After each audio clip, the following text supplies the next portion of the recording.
Going out.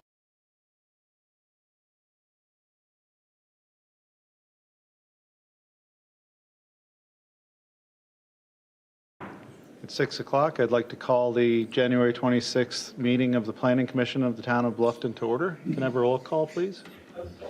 Commissioner Ronald Williams. Here. Commissioner Rich Delcor. Here. Commissioner Matthew Yost. Here.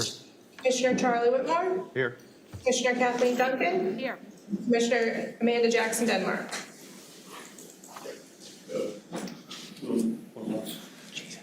Oh, and Commissioner Jason Stewart. Here. Voice from above. That's not fair. We can't see him. Yes, correct. So we do have one commissioner who, unfortunately, he's not be able to make it here. However, he is on Zoom, so we have that on. We have our screen shared, so everything that you guys are seeing, he's going to see.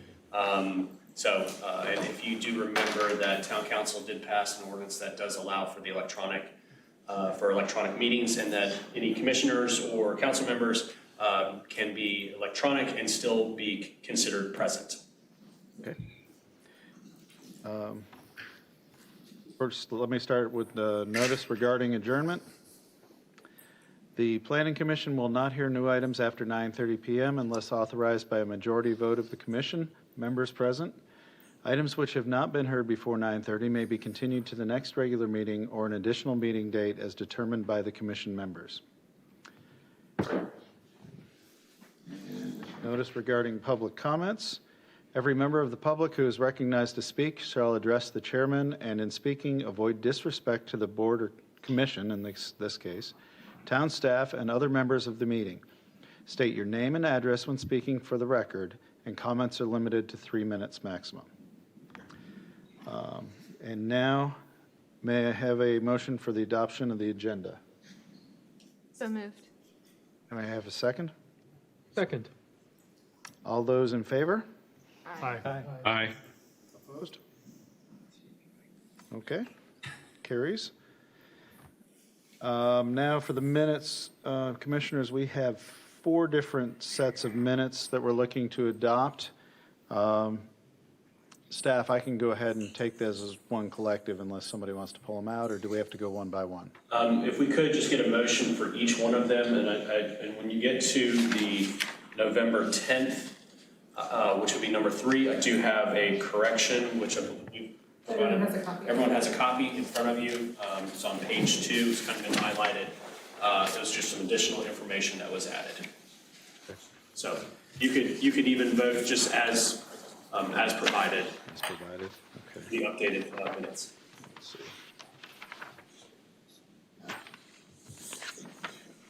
Okay, may I have a motion to adopt the October 27th, 2021 minutes? So moved. May I have a second? Second. Any discussion? All those in favor? Aye. Aye. Okay, motion passes. May I have a motion to adopt the November 1st, 2021 meeting minutes? So moved. A second? Second. Any discussion? Okay, all those in favor? Aye. Aye. Okay, motion passes. May I have a motion to adopt the November 10th, 2021 minutes with the amendment provided by staff? So moved. Second? Second. Any discussion? Kevin, you're saying it's on page 2 here. I'm not seeing exactly what we changed. Oh, I'm sorry. Mine's highlighted, unfortunately. Third line up from the third paragraph up from the bottom. Okay, Section 2.3, guiding principles for assessment. perfect. of annexations. Okay, any other discussion? All those in favor? Aye. Aye. Aye. Opposed? And finally, may I have a motion to adopt the November 17th, 2021 minutes? So moved. Second? Second. All those in favor? Aye. Motion passes. Do we have any public comments? There's no public comments. Okay. Seeing as there are no public comments, the first item on the agenda under old business New Riverside Village Commercial Certificate of Appropriateness, HCO. A request by Naramore Associates, Inc. on behalf of the owners, Avtex Partners 33 LLC, for approval of a certificate of appropriateness highway corridor overlay. The project consists of buildings B, C, D, and E within the commercial village portion of the New Riverside Village Master Plan, along with associated landscaping and lighting. The property is zoned New Riverside PUD and identified by tax map number R610-036-000-1258-0000, located south of the May River Road, east of New Riverside Road, and US Highway 170 traffic circle. All right, great, thank you. I think everyone knows where that is now. So this is a follow-up to a previous meeting that we had regarding the New Riverside Village Certificate of Appropriateness. So I've got a lot of slides here, but I'm going to go through these really quickly to get to the information that we're really here to discuss. So just from a project location, as you'd stated, it's on New Riverside Road, May River Road. From the master plan, we've kind of reoriented the master plan here. We've highlighted the area of the buildings that are in discussion. Again, this was just a superimposed image just to show you approximate location. Here's the site plan with the 4 buildings for discussion. From an orientation standpoint, this is to just give you the key for north May River Road, and then to the west New Riverside Road. The first building is Building B that we'll be talking about. One of the concerns that Planning Commission had was dealing with the HVAC system and the location of them for the roof plan, so that was provided. This is the side that's facing Building C, so the south side. And what we've done is you can see the original plan that was previously presented, and then the updated plan. What I'm going to do, I'm going to run through these really quickly, and then we can kind of go back and talk about them.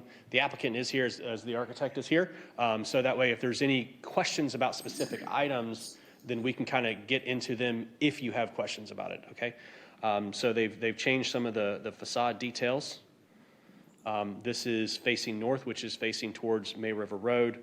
Again, simplifying a lot of the windows, doors, as well as accentuating the eaves on some of the overhangs here. Same thing, the eaves have been shown, simplifying the amount of windows here. Still with Building B, again, simplifying the design.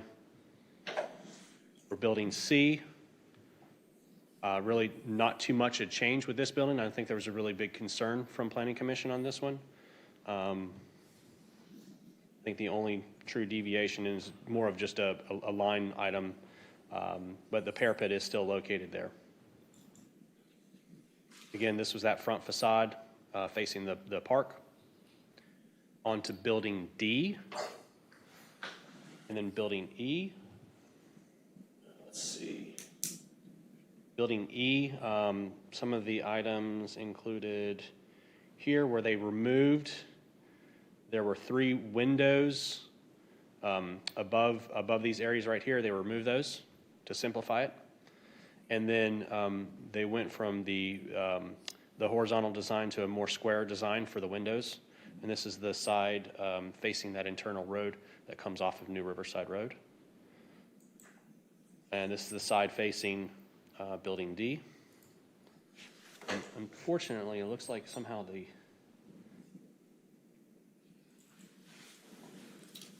yes, I apologize. I had somehow inadvertently hid these slides.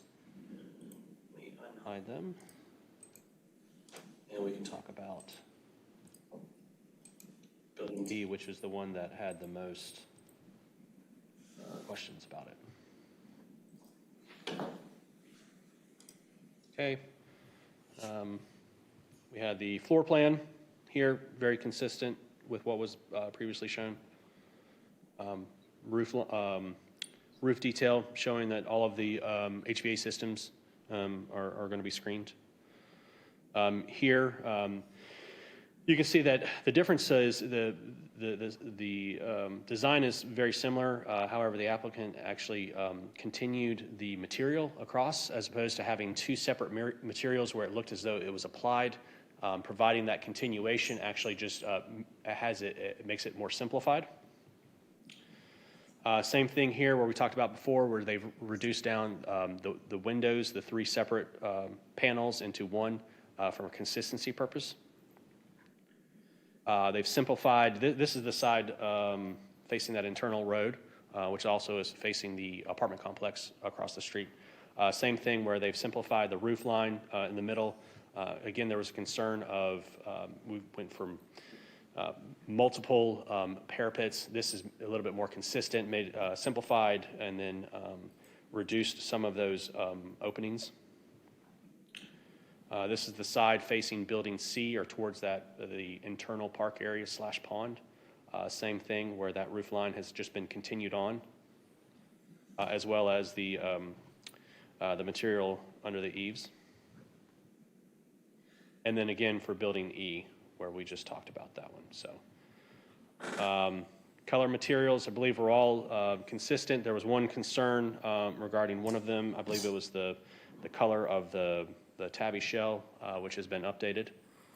The other item that you had was dealing with the dumpster enclosures. So the dumpster enclosures were provided to us, and the design, a very simple design, which is consistent with the building material that is used on all of the buildings. The next item was dealing with the landscape plan, and actually what I'm going to do is I'm going to go to a version that it's a little bit easier to see. There were concerns about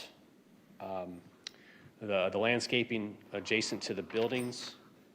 Again, it's difficult to see on some of these plans, but if you're looking at a sheet of paper, it's a little bit easier. The applicant was able to go back through, install, or plan to install podocarpus around a lot of the utilities. It was those bare utilities that were visible from some of the sides. Installing that material in front of it helps to screen it. There was also concerns on building C, which is the building in the middle. It's just that it was a stark contrast of parking lot, sidewalk, and then building. They were able to pull, kind of like separate from the building and the sidewalk about approximately foot and a half, and then they'll be installing some landscaping in there that'll help to break it up. There's also multiple locations throughout the entire development where you can see these little rectangles that are located here. Those are all planter boxes that are meeting that intent of providing that visual break between the sidewalk and the building, both hardscape as well as landscape. So those could be filled with various bushes and or seasonal plantings.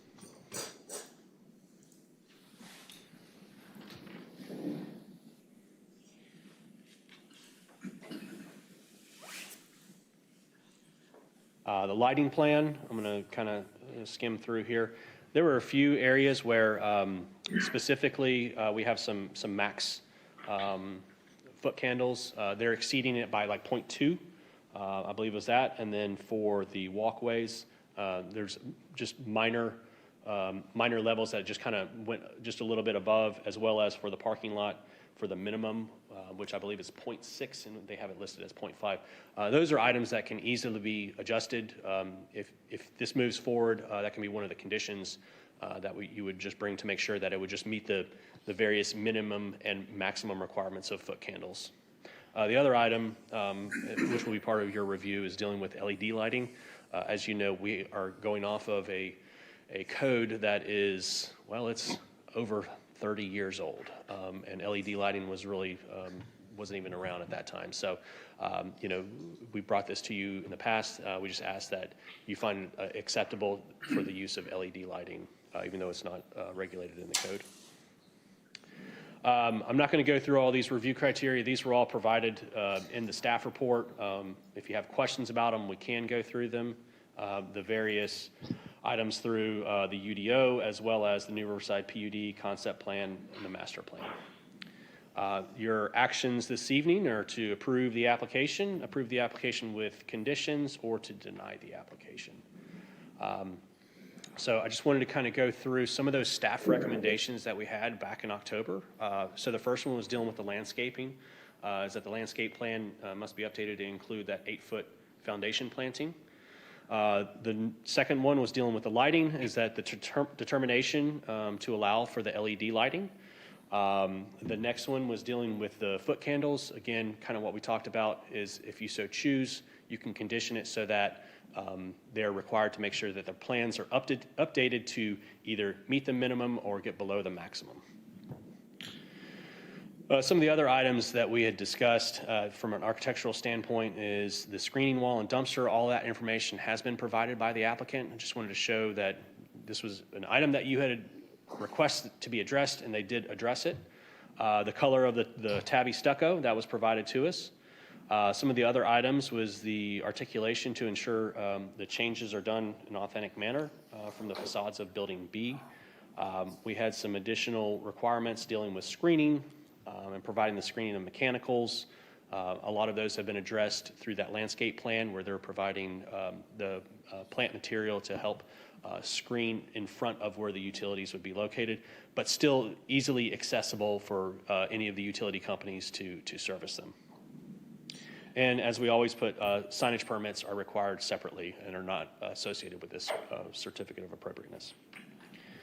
There were other questions. These are not necessarily items that are tied to a specific code section, but just more of concerns that the Planning Commission had at that last meeting. Was dealing with the Building D that needed the most work, and I believe that has been addressed. The simplifying of the massing, one of those items have been addressed. The HVAC units, that has since been provided. Other items include for Building C, not meeting the intent of the foundation plantings, and that again, that's back to this item 1A here about the 8-foot wide foundation plantings. And then the additional screening that's necessary. I'm sorry, next slide here. That the Planning Commission show trees, light poles, that's been provided. The roof plan for all the buildings, that's been provided. And then that there's a cohesive design.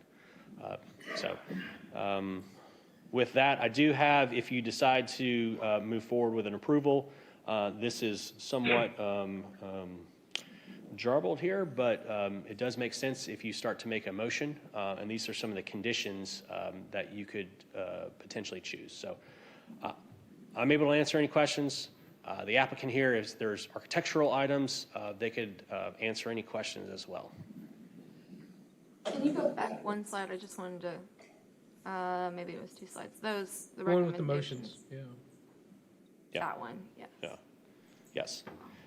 So kind of what we were going here is that, you know, as you're building a motion and you have conditions, these are just some of the items that we had talked about. And instead of having to go back through and say every single thing, you can just say, you know, item 2B of, you know, as written by staff.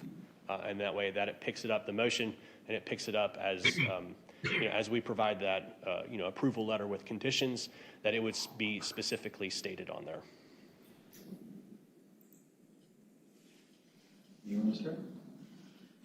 Did you want to open that up to the applicant to make any? We can. Would the applicant like to say anything before we? Yeah. You want to come and say anything? Well, you covered all the changes. Yeah, I If you don't need to or want to, that's fine too. It just. Right. Yeah, I'm Shay O'Brien with Narramore Associates out of Greenville, South Carolina. I live at 12 Jenkinson Court there in Greenville. Just want to say that between the last planning commission and today, we created 2 different revisions. I came down here for an extra meeting with staff just to make sure everyone was clear on how we were going to move. And I feel like we've met the requirements of the comments, the intent of those with the revisions we've just turned in.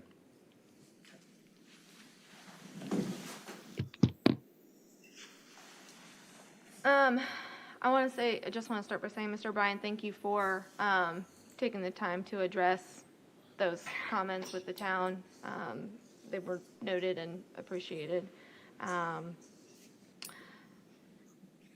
I've got no issues with the lighting as long as it ends up being addressed.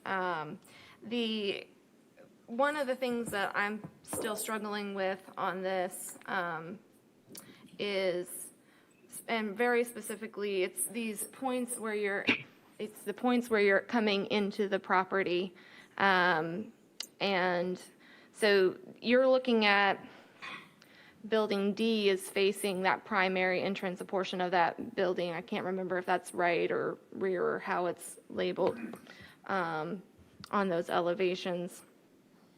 But being that it's facing that primary entrance, the elevation of the drawing to me doesn't read like it is facing, really addressing that primary entrance.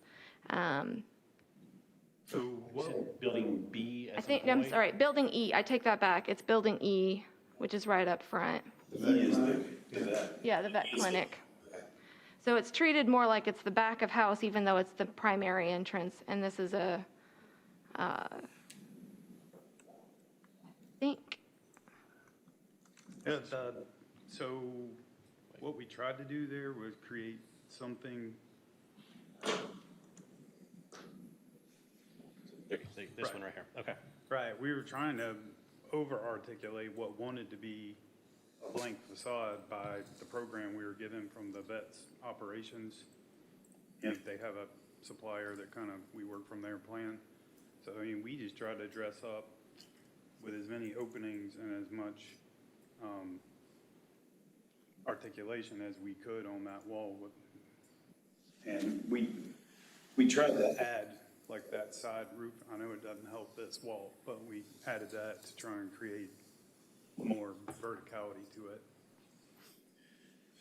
If I may, also as in that first plan, the windows were very small windows. They were able to expand those and actually have more square as opposed to the horizontal design that they previously had. I mean, also, as I was referring to, is from a programming standpoint of what's behind there. If you have different materials that can't be in direct sunlight, different medicines, food, animals, that you have to limit some of that exposure, so that way it's not going to degrade whatever those materials are. and I think that you could still, by and large, keep the integrity of this facade, but I think that to me, it still looks like it's the side of the building, and I don't necessarily mean that has to be a door, but some potentially architectural addressing of it that makes it feel like it's a little bit more addressing the street and a little more prominent and more like a building that's actually facing the street. I'm not going to be the best person to speak to that because I'm not an architect. But that's my sense on that building, is that it's not architecturally still. If you so choose, if you wish, you can, if you want to move forward with a condition of approval to allow staff to work with the applicant to maybe look at some potential elements that do give it that front facade feel to it. That's something that you can give us the authority to, knowing that we're going to add some more to it to meet that intent. That's a possibility. There, in addition to this location, at the secondary entrance, where building B basically does an L shape and it opens up to that, where that wall is located, that's supposed to hide some of the utilities. The fact that that building is still facing basically the back of house of that building. And I think the plan view probably reflects more of my comments than even these elevations, if you can bring up the site plan. So this is building B, so this is facing north, so this is the portion facing. The highway. Yeah, well, Yep. yeah, towards Highway 46, correct. Right, both highways where they're intersecting really is where it's kind of where it's facing. Yes, so, the traffic circle would be towards I'm saying my right hand of this plan here. So the traffic circle would be over towards this way. So the view corridor would be in towards here. Yeah. Yeah. Were we provided an elevation of that green space in that wall that we can look at? Because I didn't see it anywhere. So it's right there. Yeah, it's a 5-foot tall tabby wall. It's yeah. gonna be masonry colored and tabby, and then the benches are timber built on and around slabby wall. And then if you look at the landscape plan, it's pretty heavy in that area too. So that'll contribute to screening the service elements. And when we say service elements, they're door. We're not using, I mean, it's just doors that things come in the back door. So you can see here are all of the doors for the building itself. Here's that wall that we're referring to, and then you have all of the programming in front of that. Again, from during the master plan process, this area was never really contemplated as a true open space, but because of the design now, and even before, we weren't even thinking of it as from a programming standpoint, but they've now enhanced that area to provide a little area that people could potentially, with the benches, sit there. If you're working in that area, it gives you a spot to go, for a break type deal. So, and then the additional landscaping with the trees and the shrubs in here. Can you bring up the master plan, the conceptual master plan? Give me 1 second.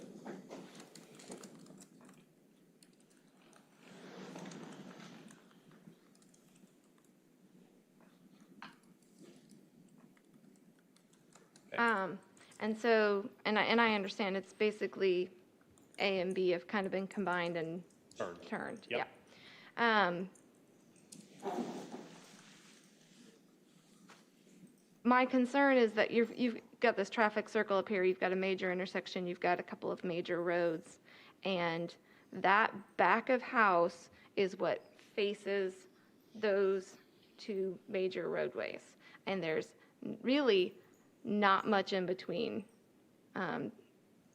there So, in terms of how it's addressed. So you're looking at the back of a building as you would be coming out of that circle down.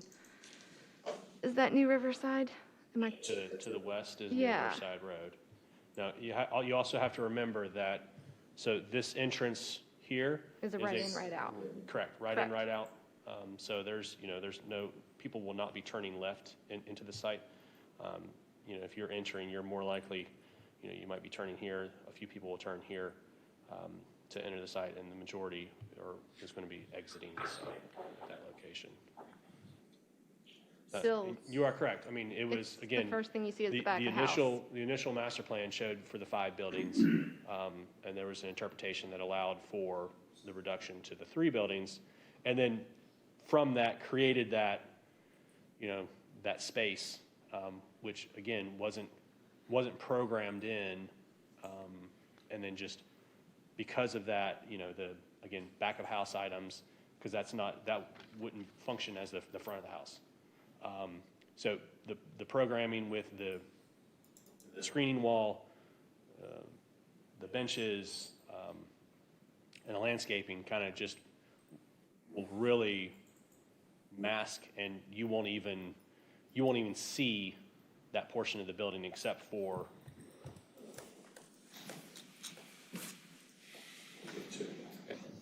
So What's beyond the screening wall is dressed up like a front. yeah. So I still think the elevation, even from, and I think part of my issue is that there is relief to this plan even still. So how you see it in this elevation is not really how it reads in real life, but we don't have a perspective of what this is going to look like in real life coming out of that intersection. And so I've got no real perspective of what this looks like, but I do know that this is the back of house, and even with a 5-foot wall, I'm still concerned that landscaping isn't super heavily planted, it's heavily turfed. There's a few saw palmettos that'll take about 5 years before they start looking like much, and I'm just not sure. This is not the fact that it's a park that I don't think is actually going to be used much by pedestrians is irrelevant to the fact if it was just even a vehicular view that improved this, but I don't know that it's really going far enough to do that. So what we could do is, if you choose, we can work on enhancing that landscaping. like you said, they've provided, a certain amount. We can look to change the types, of shrubs that are there. We can change and require them to have a little bit more mature shrubs as opposed to, planting a 3-gallon shrub versus a 7 or a 15, something on those nature. So that's something that we can work on, and then that way, while they're, once they get up to their certificate of construction compliance, those are things that we go out and actually inspect. So if it's a condition of approval, it's noted on the landscape plan, and then when we go out to inspect, where there should be a 15-gallon shrub and they've planted a 3-gallon shrub, we're going to make them rip it out and do it over until they get it right. Okay. So I do agree. I understand what you're talking about. Yeah. It's back of house. I think the wall is going to help, but I think providing additional landscaping will definitely make it. And we're happy to, talk offline to, if you have, suggestions. I don't think it's appropriate to go into plant species at this time, Yeah. but it's something that we can definitely work with the engineer to enhance that area. And one of the other things that I was looking at and along this corridor, more along really New Riverside, and specifically back to Building E, and I'm sorry, I should have brought it up while we were looking at Building E, and again, I would go to the site plan versus the elevation. And this doesn't even, to me, really, actually, can you go to the landscape plan? I think that'll read better.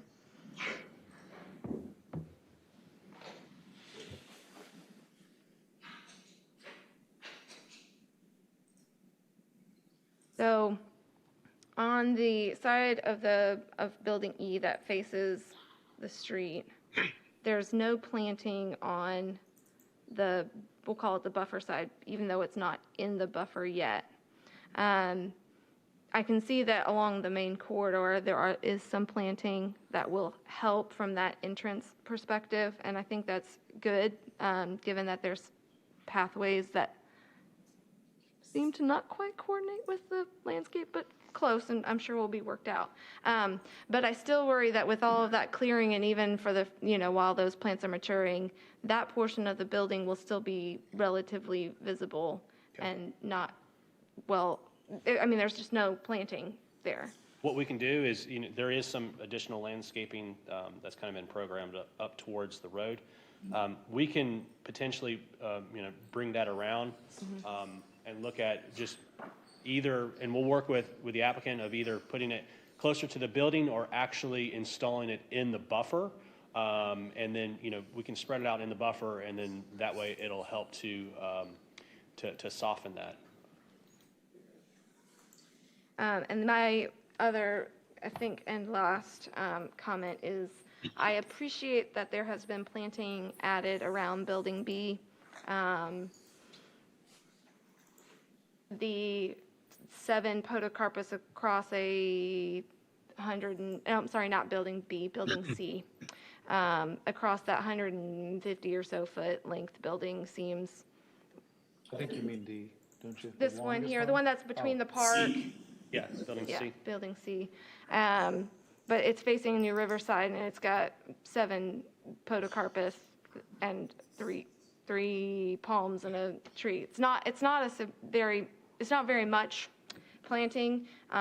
Again, I don't think it's meeting that intent of an 8-foot foundation planting. I appreciate the addition of podocarpus in a 1.5-foot wide bed to 2-foot wide bed. That still seems small, and as if you're trying to check a box, but it's still not meeting the intent. And I think if we're going to be holding everybody to a standard, and we reduce this to 75% for anybody, that just becomes, I think it starts eating away at the integrity of the intent of having that 8-foot foundation planting. These hardscape planters can end up, poorly maintained, and then they're just boxes sitting in the landscape without real plants in them also. And if they're not properly maintained and watered, it becomes like as if there's no real green. I'm not going to argue that point as much because of that whole turf area and park adjacent to it. you could call that your 8-foot foundation, but the rest of the building still isn't meeting it as far as I'm concerned, even with the addition. Maybe, no, still. Maybe one recommendation is instead of having the planting material adjacent to the building, but we actually pull it out towards the parking area and see if we can get some additional space Sure. to actually get the shrubs into that area. And that's, again, something from a conditional standpoint, we can work with the applicant in order to enhance that. And if there's any specific shrubs that are, a little bit more hardy that can stand up to, foot traffic, things of that nature, that still gives that buffer that we're looking for, and we might be able to have additional space from there. Okay. And then obviously still meet ADA requirements. Yes. Well, that's not Mr. Olson? Do you have any questions or comments? Williams? Williams. Sorry, it's been a long day. I apologize. Mrs. Williams. Rich? I'm good. Matt? The voice in the air. Any comments?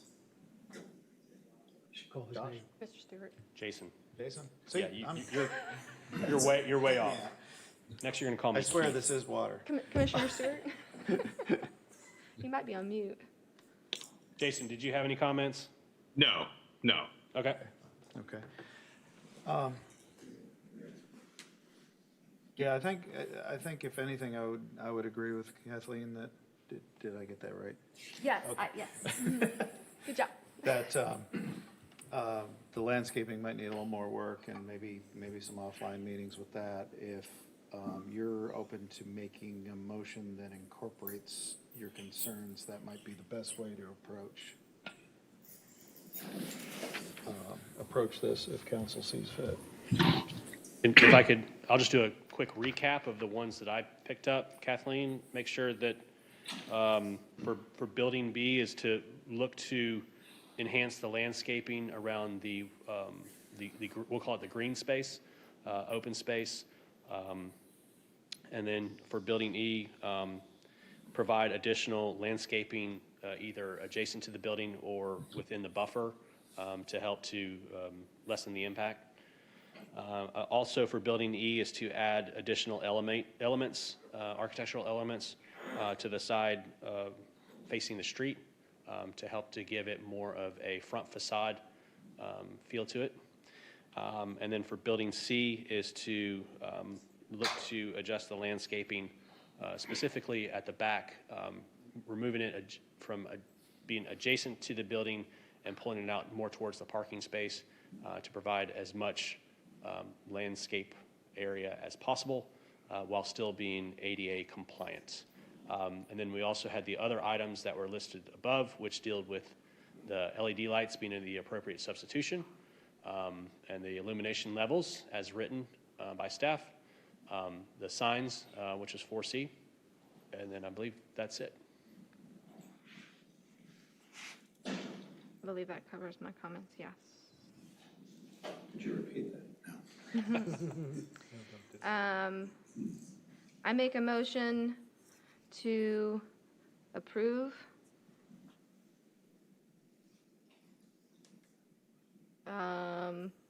do we have to say With project name? conditions? I'm No. sorry. With conditions as recommended by staff to include 2B, as commented by the staff, for 2B, 4C, and with a substitution that for LED lights and to include addressing landscaping, which is, I think, comment 1A, which is the 8-foot foundation planting appropriate for associated with building C, and to address the landscaping around building E and B to better address the street, and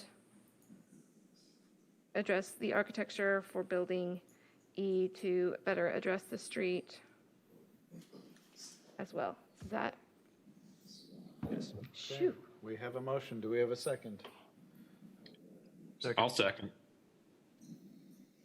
Okay, motioned and Discussion. seconded. All those in favor? Oh, discussion, sorry. All those in favor? Aye. Aye. Aye. Great. Motion passes. Okay, and on to new business. First item for new business is Washington Square Townhomes Preliminary Development Plan. A request by the applicant, Tabitha Hartman, on behalf of property owner Logan Homes for approval of the preliminary development plan for Washington Square Townhomes located in the Buckwalter Commons Parcel C4 Master Plan. The project consists of constructing 58 townhomes, sidewalks, and associated infrastructure. I have to recuse myself for this item and then the next two. So 1, 2, and 3.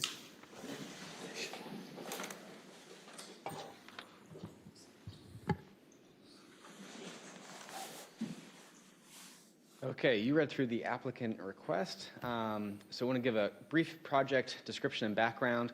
So the application's for a preliminary development plan located within the Buckwalter PUD and is subject to the standards set forth in the Buckwalter PUD Development Agreement and Concept Plan, as well as the Buckwalter Place Master Plan. Staff comments on the preliminary development plan were reviewed at the October 27, 2021 meeting of the DRC.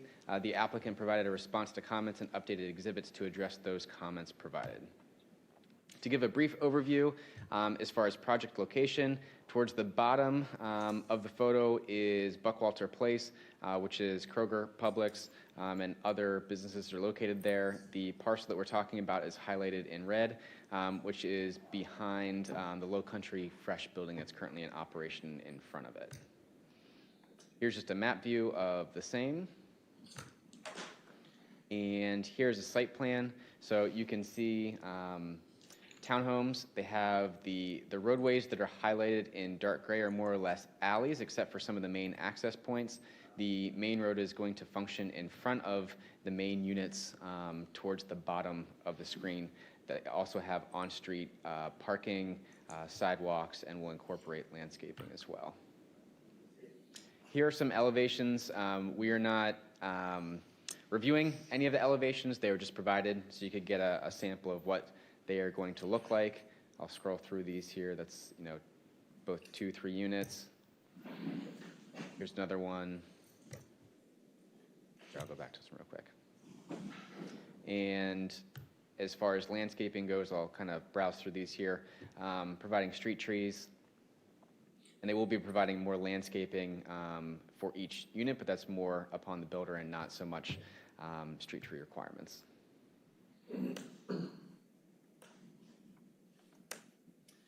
As far as review criteria, Planning Commission shall consider the criteria set forth in Section 3.10.3A of the UDO in assessing an application for a preliminary development plan. The applicable criteria are provided below. These are all of the review criteria and analysis, and staff has found that they have met all of these criteria. I'd be happy to go through those individually if you want, but they were found in the staff report packet that you received. So I'm not going to go through these at this time. As far as Planning Commission action, you have the authority to either approve the application as submitted by the applicant, approve the application with conditions, table the application, or deny the application as submitted by the applicant. Staff recommends that the preliminary development plan be approved as submitted. There's a suggested motion there if you feel so inclined. I'd be happy to answer any questions you may have. I'll go back to the site plan just for overall questions if there are any. Jason, do you have any comments or questions? I don't. No. Mr. Williams? Nope. No, just, I think, I've discussed this and, thought about, there's going to be a lot of on-street parking because there's one garage and one driveway, and most of these are 2 and 3 bedrooms. It's, in my mind, it's going to look congested. I know they're meeting the requirements. I think it's going to look congested in this area. as at least my understanding, supposed to be a real walkable place.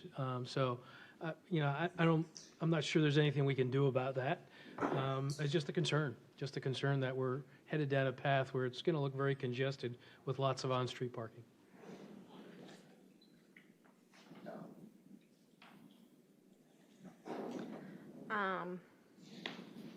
The only thing that I want to encourage the applicant, because this is not something I think that's in our purview to be ruling on at this point, but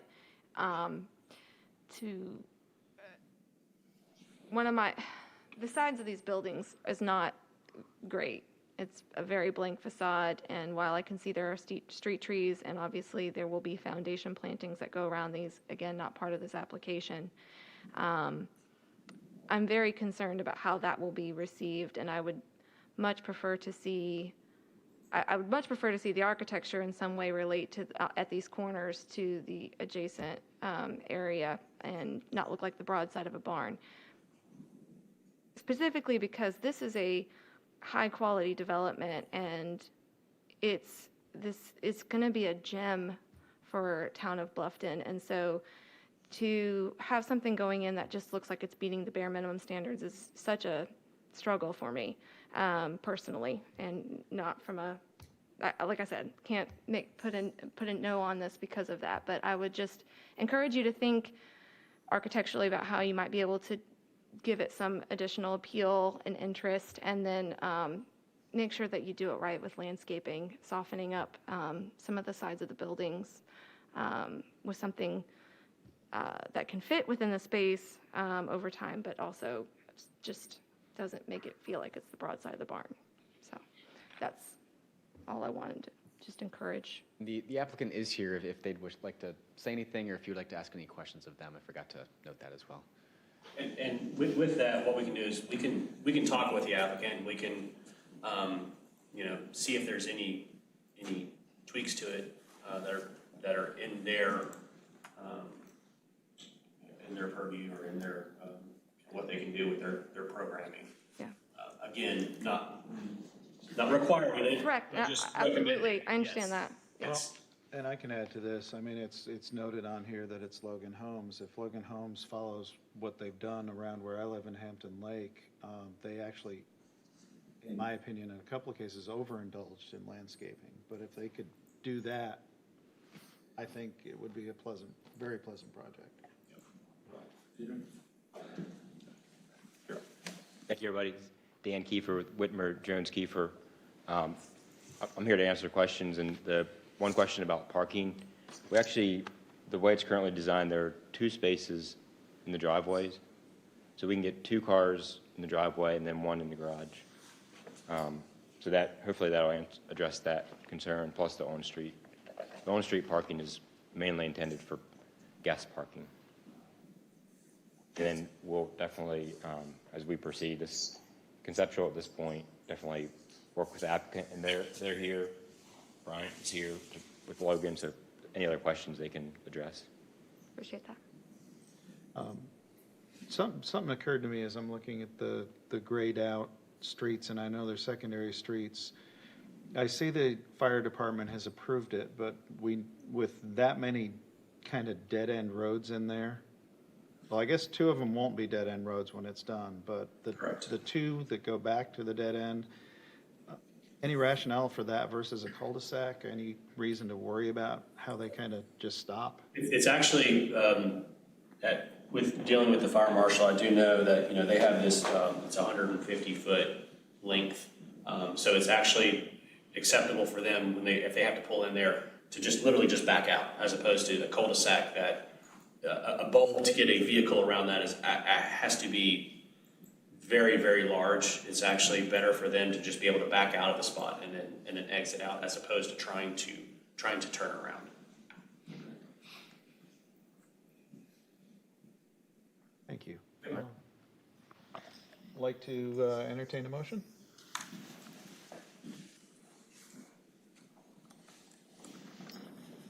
Jordan, do you have a suggested motion for us? Yes, let me put that back up here.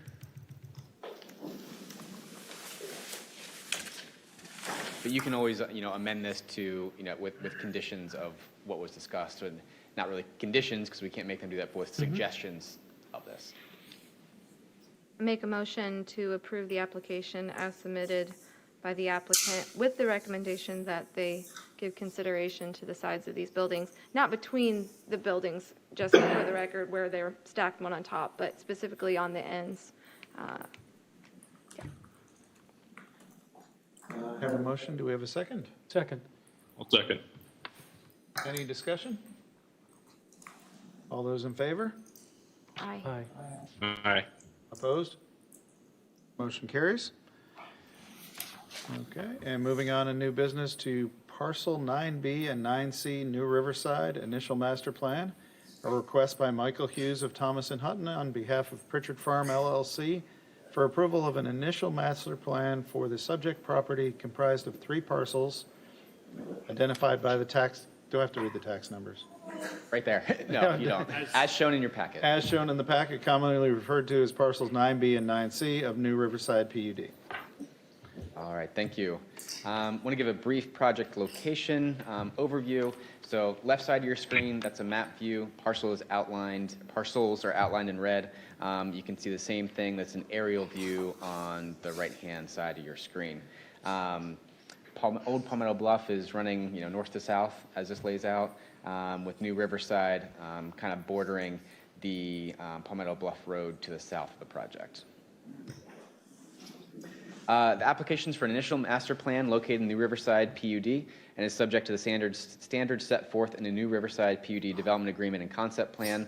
The applicant is proposing a single-family residential development consisting of 10 lots with associated utilities and infrastructure. This project will be accessed through a gated entry off of Old Palmetto Bluff Road, and a new stormwater lagoon will connect with an existing water quality lagoon currently under construction west of the subject property within the Lakes at New Riverside. And 6 of the lots will have the potential to construct private docks in the stormwater lagoon with a community dock provided for the remaining 4 lots. Comments on the initial master plan were provided on the April 28th, 2021 meeting of the Development Review Committee. In response to those comments, the applicant provided resubmittal of documents and requested a variance from the Board of Zoning Appeals to allow the stormwater lagoon to encroach into the required 50-foot PUD perimeter buffer as it crosses the adjacent parcel that is located outside of the New Riverside PUD, but is also owned by Pritchard Farm LLC that owns the rest of the parcels that we're discussing. The variance application was presented at the November 2nd, 2021 meeting of the Board of Zoning Appeals, with the BZA granting the variance as requested to allow encroachment into the 50-foot PUD perimeter buffer. The applicant will provide a 50-foot buffer on the 3.85 acre parcel to buffer the existing adjacent residential properties. Here's the site plan.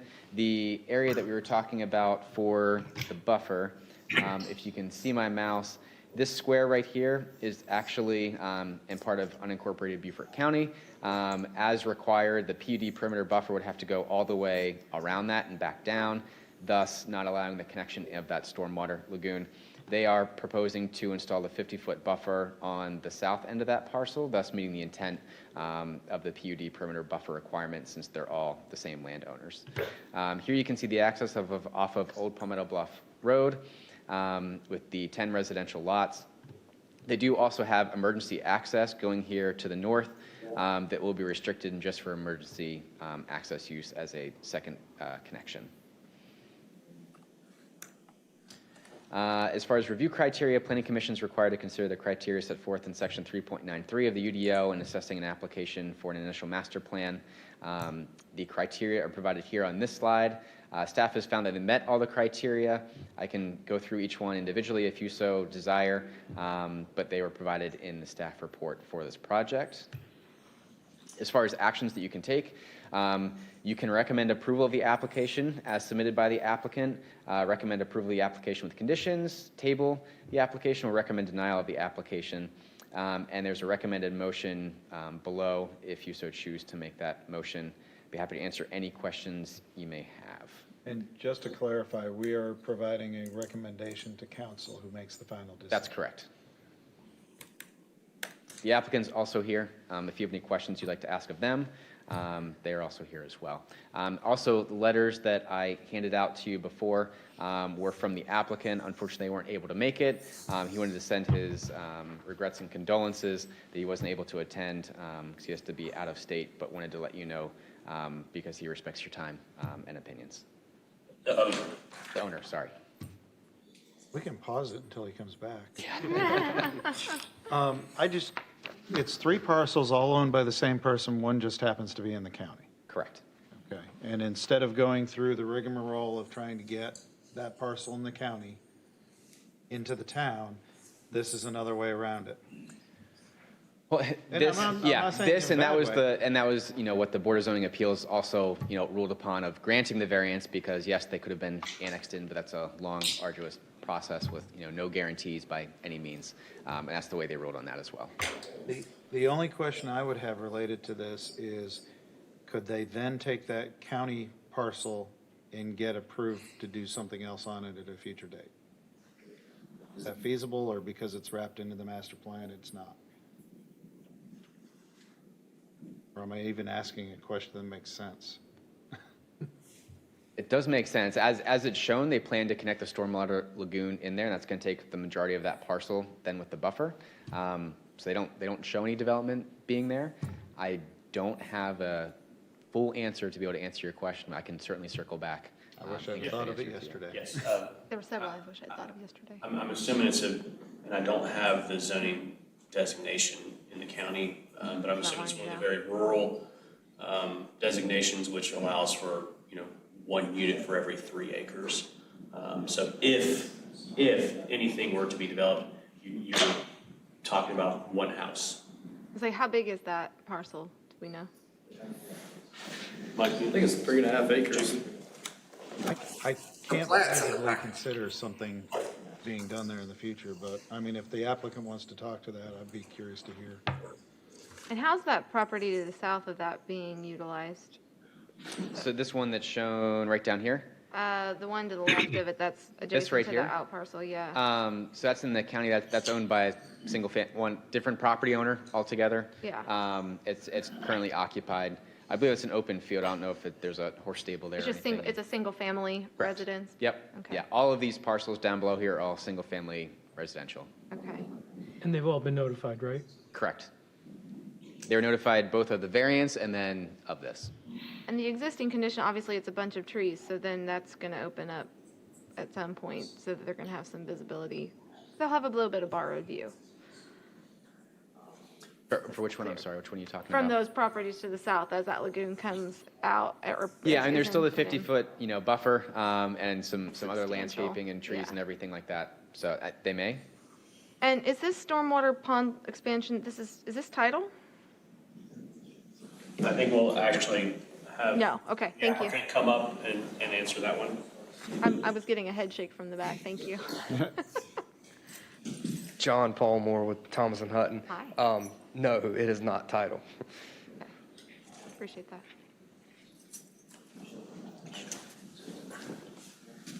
And this stormwater pond lagoon, I'm sorry, this is well beyond what's required to meet stormwater requirements for quantity, I'm assuming. This is because they want to make an amenity of it, is that correct? Yeah, that's the intent. You see the proposed potential canoe docks that these owners could put on the expanded pond for use as an amenity and as well as the stormwater. How deep is it intended to be? We Conceptual nature at haven't this point. designed, usually they're 4 to 6 foot deep generally. This is going to be for canoes or powered boats? I don't think they've set covenants yet. I don't know if you want to commit. Canoes or little, recreational fishing, trolling motor type thing. Walk up, sorry to speak into the mic until it gets picked up. Yeah, it would be just canoes or kayaks. If you could just identify yourself. Hey, well, I'm Jared Cleveland. I'm, guess the owner's rep. Thanks. And that lot is about 4 acres where the little canal's coming through, and it's only approved for 1 house. So, I don't even want to call it worst case scenario, but the most dense scenario would be 1 house gets Yeah. built there in the future. Yeah, that's it. Is this going to be associated with Palmetto Bluff, the community? I'm not sure. I don't, As I understand it, they have the right to choose if these 10 lots want to be part of Palmetto Bluff. The owners? Let me clarify that. It's not necessarily part of Palmetto Bluff from the planned unit development aspect of it, but it's more for the amenities Yes. component to it. So again, from a legal standpoint, that's private covenants on their side. One question I had was related to the gated entry, which I can see is set back really far from the road, which I'm assuming is to be, again, kind of an unassuming point of entry, as this is not intended to be, welcome to Vegas. The one thing I saw about it when I zoomed in on that gated entry was I didn't see a turnaround associated with it.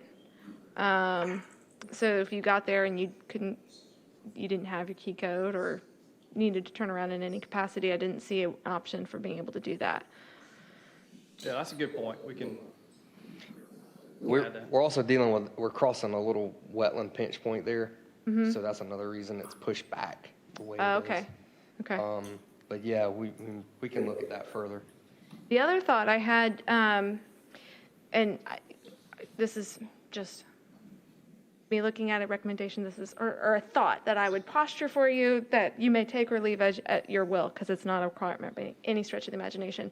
I wondered if you didn't put it on the other side of the mail kiosk and have the turnaround associated with a parking area with the mail kiosk. If you're not trying to be a big part of that streetscape along Old Palmetto Bluff Road, I thought that might be a nice way to create a little point of entry, but that's up to you. That's not an issue, but the turnaround I think is important regardless of Sure. where Thank it's you located. for the recommendation. Any other questions or comments? Keep looking up to the sky like you're up there, Jason. Okay. Entertain a motion? Thanks, guys. Thanks. Do you have the suggested? Yeah. I move that the Planning Commission recommend approval of the application as submitted by the applicant to Town Council for consideration. Second. Any discussion? All in favor? Aye. Aye. Opposed? Motion carries. Thank you. Next item of new business is Parcel 10A/10B Buckwalter Master Plan Amendment. The applicant Whitmer Jones Kiefer, on behalf of University Investments, is requesting approval of a master plan amendment for the subject property located within Parcel 10D of Buckwalter Planned Unit Development. Okay, thank you. To give a project location on this one, you can see the parcel highlighted in red here. So just to orient you a little bit, Bluffton Parkway is running east to west. Off to the east of the site plan, you have Buckwalter Parkway. And the Hampton Parkway borders the majority of the residential parcels that are on the east and, I guess, south side of Hampton Parkway, with the one commercial parcel that's to the north and west of Hampton Parkway. Here's an aerial view. And the application's for a master plan amendment located within the Buckwalter PUD and it's subject to the standards set forth in the Buckwalter PUD Development Agreement and Concept Plan and the Buckwalter Place Master Plan. Property consists of approximately 28.1 acres within the Buckwalter PUD and is currently undeveloped. Of the 28.1 acres, approximately 19.6 acres are covered with jurisdictional wetlands, leaving a total of 8.6 upland acres suitable for development. The applicant is proposing 4 residential lots that include a total of 7.3 upland acres and then 1 commercial lot that measures 1.3 acres. Staff comments on the preliminary development plan were reviewed at the October 20th, 2020 meeting of the Development Review Committee. The applicant provided a response to comments and updated exhibits to address the comments provided. Here is the Parcel 10A and 10B master plan that they are requesting to be added into. And here's their site plan. So you can see lots 1 through 4 on the right side of Hampton Parkway. Those are the residential lots that were discussed.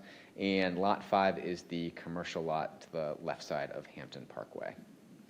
And then the master plan that's right back here is just to the right of lots 1 through 4. The only caveat here is that this square parcel is not included with the 10A, 10B master plan. That will have to come through in the future at some point in time. But these ones that we're talking about here are requesting to be added into the master plan that governs the parcels to the east. Do we know who owns that parcel? I don't off the top of my head. As far as review criteria, you can see them here on your screen. Staff has found that they met all of their review criteria. I can go through each one if you like, but they were provided in your staff packet and report. As far as recommendations, Planning Commission has the authority to recommend the following to Town Council. You can recommend approval as submitted, recommend approval with conditions, table the application for additional information, or recommend denial of the application as submitted. And a recommended motion is there at the bottom of the slide. I'd be happy to answer any questions you may have. The applicant's also here to answer any questions that you may have of them. Jordan, could you, this lot 1, is that going to be residential or commercial? That one's commercial? No, lot 1 is residential. So lots 1, 2, 3, and 4, everything on the right and south side of Hampton Parkway are all residential. The only commercial one is that lot 5, it's the small one on the left side of Hampton Parkway that's over here. And I noticed in this discussion where you talked about staff reviewed these things, and you said traffic consideration. I try to get out of my community across Bluffton Parkway, and you've got the firehouse and you got the school, and there are times of the day that it's darn near impossible to get out of there.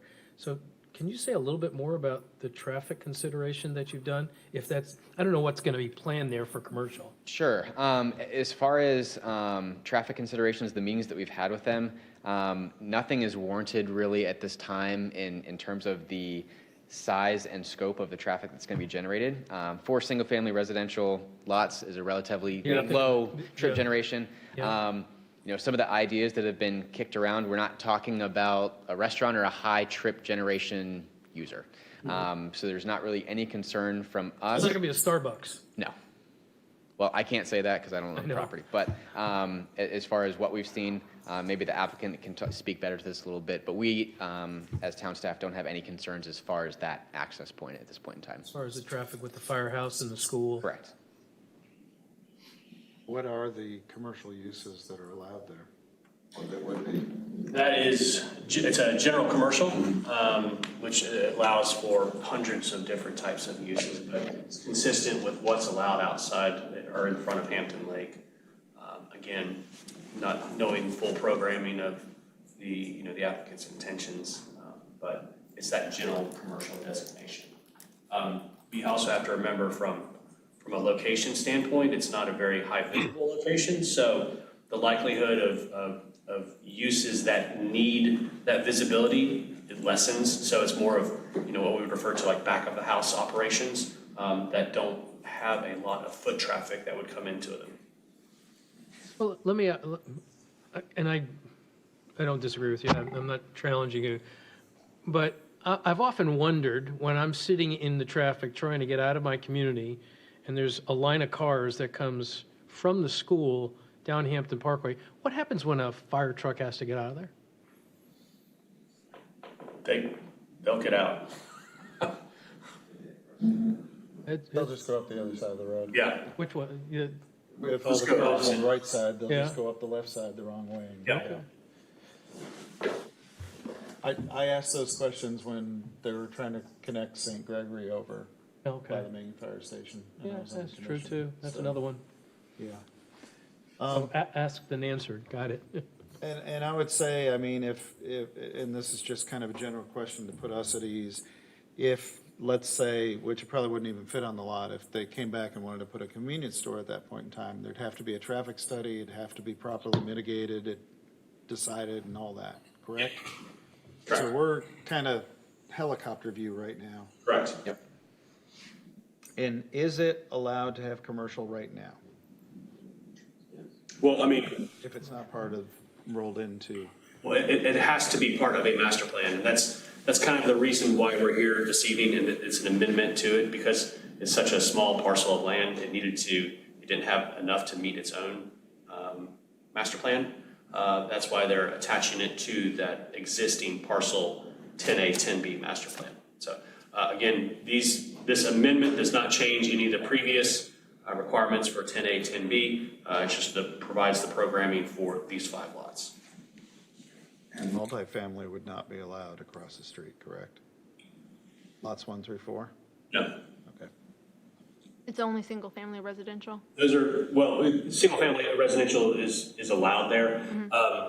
Again, because of the size of those, they're not even appropriate for commercial development. The applicant has the dwelling units. He has the rights to the dwelling units, and his intention is literally to just sell those off as individual lots, and then individuals would then come in and pull their necessary building permits. And then since the town does own Hampton Parkway, they would have to get an encroachment permit from the town for their driveway location. Hypothetically speaking, though, if somebody wanted, they would still, they're technically by land use, they are allowed to do other things besides single-family residential. Yes. So they'd have to find a way to, they'd have to go through a permit to fill the wetland, correct? And Right. And also with this master plan, they're providing designation as it being residential on their master plan. Okay. If they came back and are like, oh, actually, we want to do commercial there, they're going to have to come back and amend their master plan to show that it would then be commercial development. I think that's what we're looking to hear, yeah. Yeah. if they wanted to subdivide this, again, they'd have to fill in wetlands and do all that kind of stuff, but could these be further subdivided at somebody buys lot 4 and they're like, you know what, I'm gonna fill the wetland in and turn this into 20 lots? Potentially, however, because of the size and the actual dwelling units, because you still have to have a dwelling, just because he subdivides it, he has to be able to tie a dwelling unit to each of those lots. And my understanding is it's not his intention to try to subdivide it down any further, but just to have those kind of premier lots. Does this, by the creation of this, or now becoming a part of this, Master plan. thank you, I've got all the words apparently, or none of them. At least you know our names. Does this entitle them to more dwelling units by No. becoming a part of this? Okay, No. so it's the same before and after. Correct. Okay, would it entitle them to more commercial or more anything else? Okay. Could you, one more time, because I can't imagine with the size of that wetland, who'd be building single-family residential? So what would have to happen for him to change that to, or an owner to change that to commercial? They'd have to come before us or zoning? The same thing that we're doing right now, they'd have to come back and redo the master plan and amend Okay. it. To the planning commission? Yep. Okay. And town council. And town council. Okay, thank you. I just can't see individual single-family homes on those spots. Well, you gotta look at the fact that each one has at least 3/4 of an acre of upland on there. So you could hide a house in, 2 acres of upland. It's not the best spot across the street from the firehouse and the school. Well, anyway, you gave me the answer I needed. Thanks. Now we're getting hypothetical. Yeah, exactly, exactly. Any Okay. other comments, questions? Jason? I don't have any comments. I'd like to entertain a motion. I motion that the planning commission recommends approval of the application as submitted by the applicant to town council for consideration. I'll second. Second. Motioned and seconded. Any discussion? All those in favor? Aye. Aye. Opposed? And it passes unanimously. Okay, time for item 4, UDO, United Development Ordinance Amendments. This is a public hearing. Do I have to do call for? Yes. I do. Okay, amendments to the Town of Bluffton's Code of Ordinances, Chapter 23, UDO, Article 3, Application Process, Section 3.2.3.a, Public Hearing Notice, public notice requirements, and UDO text amendments. Do I ask for public comment now, or do I wait? Call for public comment. First call for public comment. Do we have any public to comment? Second call for public comment. Third and final call for public comment. Public comment is now closed. Thank you. So this is, Charlotte, by the way. it's right up there on the We're screen. consistent tonight. This is the first of three UDO text amendments, and this one relates to timing of publication for public notice. Presently, the requirement in the UDO for notification of any text amendments is 30 days, and we do post that into the island packet, usually on a Sunday. We also supplement our notification with an agenda on our website. The agenda is also posted at Town Hall, and we do send out an email to any residents or any others who sign up for it through our website. What we'd like to do is to change the requirement from 30 days to 15 days, which would be consistent with state law. We presently do that right now with our zoning text amendment, so there would be consistency with that. And allowing us to have the 15 days instead of the 30 days publication will allow us to be a little bit more efficient. There are times when we need to get to a text amendment, and unfortunately, we've missed that cutoff date because of the publication requirement. So we'd like to make just a very minor change, going from 30 days to 15. And if you'll notice, there is a 30-day requirement for the comprehensive plan amendment. That is a state requirement, so that would remain unchanged. Everything else would be 15 days. So there's consistency for all other types of applications. Relating to the text amendment criteria, it really doesn't apply to this. It does comply with the applications manual, the submittal that is, so there's no concern there. And with this, you can either choose to approve it, deny it, or suggest an alternate amendment. Then again, it would still have to be 15 days if you chose another time period. If you choose to make a decision this evening, it would move forward to the town council meeting on February 8th. And here's the recommended motion. So we can't recommend 16 days? You could, I'm teasing. if you want to be difficult. I do want to ask, though, this, I seem to remember we ended up with one of the meetings that we had to move because either we didn't have a quorum or the electricity was down, whatever it was, where we couldn't properly notice something. This would be corrected by something, by this. I think it was UDO amendments. It may not There's have so been, many but- that I think I feel like you're Yeah. remembering it correctly. But either way, it would keep this from happening if we had something like that happen in the future. It also helps with town council from first reading to second reading. There are times where that 30-day, there's actually less than 30 days from the first reading to the second reading. So we almost have to post a notice for something that we don't even know that has been approved at first reading. And we have concerns with that, so it's difficult sometimes. Any comments or questions? Entertain a motion? I move to recommend approval to the amendments of the Bluffton Code of Ordinances, Chapter 23, Unified Development Ordinance, Article 3, Application Process, Section 3.2.2.a, Public Notice, Public Hearing Notice, Timing of Public Notice Requirements for UDO Text Amendments. I second. Okay, discussion. On our packet, it says it's section 3.2.3.a, but this said 3.2.2. I don't want to end up having to do it over again. Do we know which one it is? I don't know why I noticed that, but I did. Well done. Do you see that, Charlotte?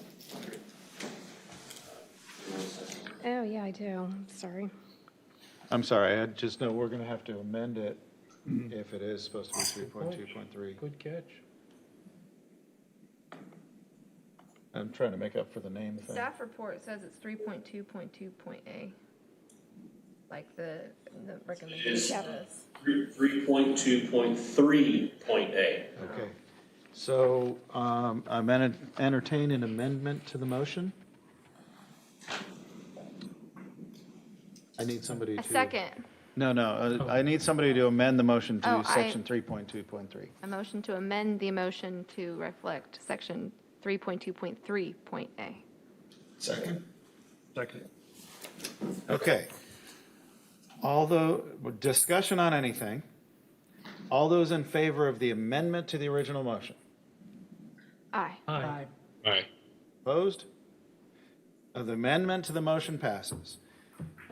Final discussion on the amendment, the motion as amended. Okay, and all those in favor of the motion as amended? Aye. Aye. Aye. Opposed? Okay, the motion carries. Next is Unified Development Ordinance Amendments, Public Hearing, Amendments to Town of Bluffton Code of Ordinances, Chapter 23, Unified Development Ordinance, Article 5, Design Standards, Section 5.8.3, Lot and Building Standards, Table 5.8.3.a, Lot Types by District, and Table 5.8.3.b, Lot Standards. This is a public hearing. First call for public comment. Second call for public comment. Third and final call for public comment. The floor is yours. Alrighty, thank you. So this next amendment relates to the use table, not the use table, rather the lot type table that is in your package. And there are a variety of reasons why we are proposing amendments. One is for formatting. Footnotes currently use an asterisk. And within this particular chart, there are 5 different footnotes. It's simpler to use numbers rather than an asterisk or multiple ones. It gets a little confusing, and it would be consistent with the format we use throughout the UDO. The other reason for making this amendment would be to eliminate unnecessary lot types. We have 3 that we are proposing to eliminate. They include farmhouse, country house, and the live-work lot types. These are lot types that we don't use. The farmhouse and the country house are particularly large lots, and given our urbanization, it's very unlikely that we're going to see lots of this size being developed for single family. The live-work lot, we're not exactly certain what that is. We do have mixed use already as lot types. Excuse me. So we propose removing that. It's not defined in our ordinance, and I think it'll be less confusing for anyone looking at the UDO. We are proposing some amendments to the setbacks or lot coverage for certain lot types. Because we are eliminating the farmhouse and the country house, we have to make some slight amendments there to the estate lot. We are also recommending that with our small house lot type, that we change the lot size from a minimum requirement or minimum lot width of 30 feet to 40 feet. Given the requirements for a 5-foot setback, that would be a very narrow house. That would probably present more as a garage. So we're recommending that that be changed. And then we're recommending adjustments to our mixed-use lot types as well, bumping those up 5 feet to provide a more sufficient buffer to adjacent properties. And then the other reason why we are recommending changes to this particular section is to increase the driveway length and to require driveways to be at least 22 feet in length from the property line. And this will allow cars to be parked on the property. When we have very shallow setbacks, unfortunately, the driveways typically are also shallow, which means that cars can be parked and overhang onto a sidewalk and out into the right-of-way, and it just creates problems of people trying to pass along the sidewalk, and it doesn't look attractive as well. So we're recommending that that be changed, and also that any covered parking, a garage or a carport, be located at least 22 feet behind the property line. So again, we're trying to avoid having the garage be the major portion of the front of the house. And so it's possible to have a portion of the house be closer to the right-of-way or the front property line, and then have the garage set back. So those are the reasons for this particular change to the chart. Again, in your amendment, in your package rather. The criteria are provided here, and basically, for the most part, this is a more of a general welfare matter relating to the garage and the driveway. And it does comply with the applications manual. So this is the actions that can be taken: approve, disapprove, or make amendments to what has been presented to you. And if it is approved, today it's January 26th, it will move forward to the February 8th Town Council meeting. And if you'd like to make a decision this evening, here is the proposed recommended motion. Any questions, comments? Charlotte, thank you for your presentation. I have a question that I didn't think of yesterday, but I have today. With that 22-foot driveway setback, and I noticed that was listed under, is that front, is where that was noted on the chart, where it comes up at a 90-degree angle, it says front, and that's where the 3 is that correct? So anywhere where there's a front setback, you're saying? From the street. From the street, there's a Right. 22 setback. So it could be from a side yard, too. I wondered if that isn't something that also should be added potentially to the rear setback, because if you had a rear-loaded product and your driveway was in the back, if we don't have that 22-foot, you've got somebody potentially parking, or if we're not concerned about that. We're not as concerned about that because it would likely be an alley. Typically, alleys not always, they're typically private. And so we're less concerned about that because it's not typically going to be something that's seen from the public. So, like an accessory residential use in downtown Savannah or something to that effect, typically the garage will not be that far back from the lane or from the alley. You're saying typically it's going to be closer than 22 feet from the garage to the alley Right. drive? Right. Bluffton Park's a good example. You also have to remember, if you have an alley, then from the front facade standpoint, typically at that point, you're gonna have some on-street parking as well. So, you're helping to alleviate by having on-street parking. And then in the rear, typically you would be 5 feet off of the alley. So you'd have a garage or a parking pad. So you'd still meet your parking requirements.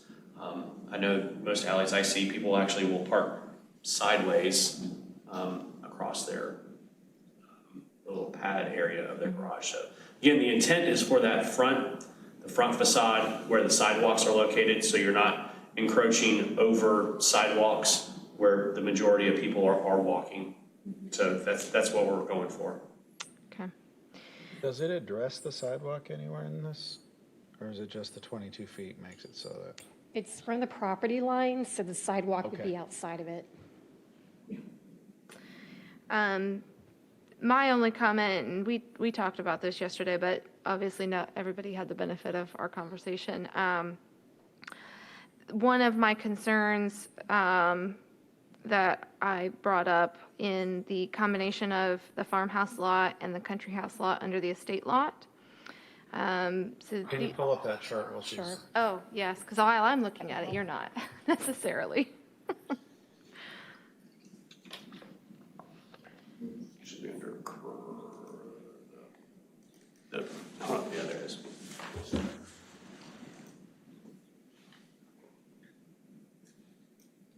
So anything zoned agricultural, rural, is that rural mixed use, the RMU? Yes. And then residential general. So while AG and RMU do not have a significant number of properties, this does affect a lot of properties when you start looking at residential general. And I think the combination of those, condensing those into one is great.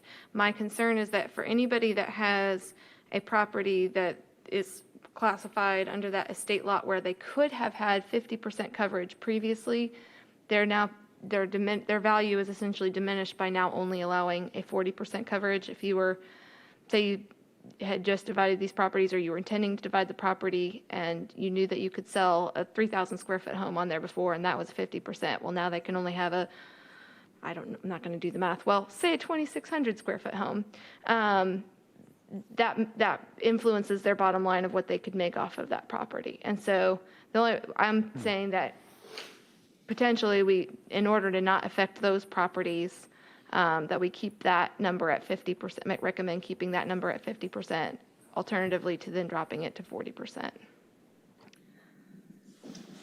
Staff doesn't have any problems with that, so we can easily adjust that to the 50%. The other, and I don't know if y'all want to have any other comments or want to discuss or just that, but the other comment that I had was on the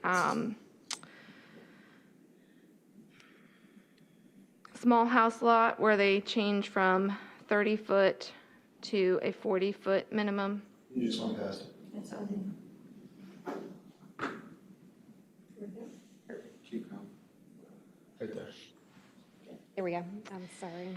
So in doing that, my concern is that that limits flexibility in terms of how the development of a property. So, and I'm sensitive to the fact that we don't want a series of garage faces on a 30-foot product. But my thought and my recommendation would be to go ahead and keep the 30-foot to minimum, but making note that 30-foot, and I would even go so far as to say 40-foot products would have to be rear loaded, and that it's not until you have a 50-foot product that you can do the front loaded. And if I could enhance that real quick, so when she's referring to rear loaded, it doesn't necessarily mean that it has to be from an alley. Someone could still have a driveway from the front that would just run down the side, and then they would have their parking area in the rear. So if they had a garage, it would have to, in essence, would be in the rear, and then someone would access it from there, so. If I'm reading the numbers right, though, if 30 was an option and you have a 5-foot minimum side setback, you're talking a 20-foot wide product. And how would It's you not make much space. how would you make a turnaround for a car? Well, at that point, you'd have to have a rear loaded product. But at a 40, if someone's at a 40 and you're still requiring it to be a rear loaded, then they could potentially do a driveway. Because I agree with town staff that I don't want to see a bunch of garages either, but I think that the flexibility of how you can develop the product is important. It affects affordability, and I mean, there's just a lot of very unique situations that you could get into with in property development. So go ahead and, if you don't mind, summarize the recommendation you're making to the. I'm recommending that it remains at 30 foot, but that a note be added that the 30 foot and 40 foot lots for a small house lot are rear loaded product. So any lots 40 feet or less. You could do 30, yes. Do it that way. I still would, I'd be inclined to still say 30 and 40 foot lots, anything, like 40 foot, yes, 40 foot and less. Yeah, I'm just saying that Yes, covers the 36 you're correct. foot I wide. heard you differently in my mind, but yes. Many people do. Let me see if I understand, though. So a 40-foot lot, how big were the assemblage lots that we had? 45, I'm not even sure. I think they were 42. 42. They were narrow. 45. Yeah, it's narrow. I don't, Yeah. So that would, we're getting to the point where something like that could only be rear. No, if they're at 42, then they don't meet that. Now, again, you also have to remember that plan falls under the current code. It would not, this does not. No, I understand. I'm just I mean, trying you to, could note it at anything under 50 foot as a rear loaded product. He's trying to visualize it. I get where you're going. Because with What's the Bluffton, finished product? I'm sorry. I'm sorry. No, go No, ahead. I was doing, I'm just trying to think of the size of that lot. You know, you're saying a driveway down the property line, and you have to turn around to get into your garage. I just, you know, maybe it fits. I don't have my scale drawings out right now. Seems like it's gonna be kind of tight to get. It's like a 6 or 7 point turn. That's how my driveway is in my garage, so. So is that what we want to provide for? Well, there is a different view. There could be a garage that's separate from the house that you drive to behind it too. Or a separate street that accesses back there. It's such a tiny product. Yeah, I'm just It's trying to wrap my mind around why would we force it to be a rear entry product? This way, you still have the flexibility of having the 30-foot lot. That's what I'm saying, is that the flexibility of having those, it creates an opportunity for, and Charlotte and I had a difference of opinion on this. I think that being able to still have that 30-foot lot, one, creates flexibility, but it also allows potentially to have better affordability for more affordable housing, because you can add, obviously you're limited by the density of the zoning, but it does allow you to potentially add an additional lot in there, which can reduce the price. So. And am I hearing right, we don't really feel that we want 30 or 35-foot wide lots with front garages Correct. because it's going to look like a bunch of garages? Yeah, It's all correct. garage.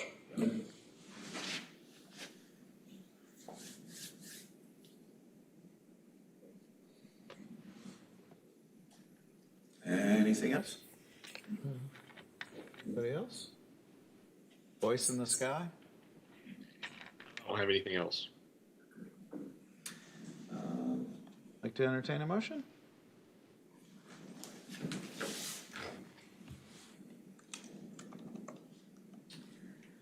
I move to recommend approval with amendments to the amendments to the Town of Bluffton Code of Ordinance, Chapter 23, Unified Development Ordinance, Article 5, Design Standards, Section 5.8.3, Lot and Building Standards Tables, 5.8.3.A and 5.8.3.B, so as to recommend the amendments to this amendment is that the estate lot would maintain the 50% coverage, and recommend that the 30-foot, any lots under 40-foot would be noted to be a rear-loaded product.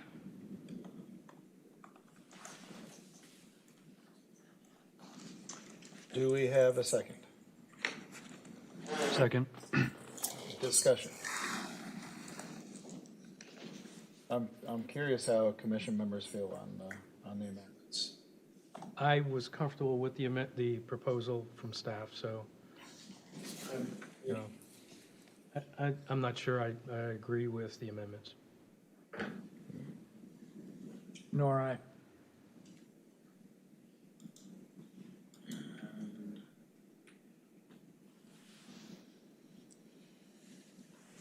Jason, do you have any feedback? I know you deal with planning quite a bit yourself.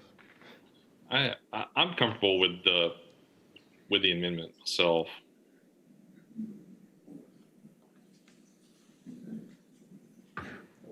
So we have a motion before us to approve with amendments, the two amendments being 50% lot coverage on a state house lot and defining 40-foot or less, changing it to 30 to 50-foot on the small house lot, and 40-foot or less would be rear-loaded product.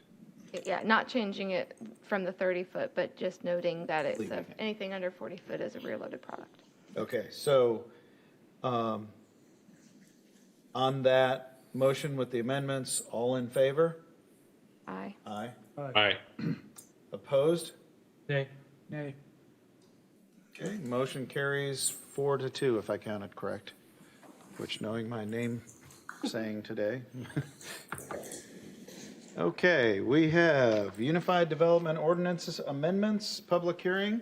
Amendments to Town of Bluffton Code of Ordinances, Chapter 23, Unified Development Ordinance, Article 5, Section 5.3, Natural Resources, Tree Conservation, Planting, and Landscaping Specifics to Section 5.3.3G, Maximum Replacement of Removed Trees, and Section 5.3.8, Fee in lieu of tree replacement and/or specific landscaping.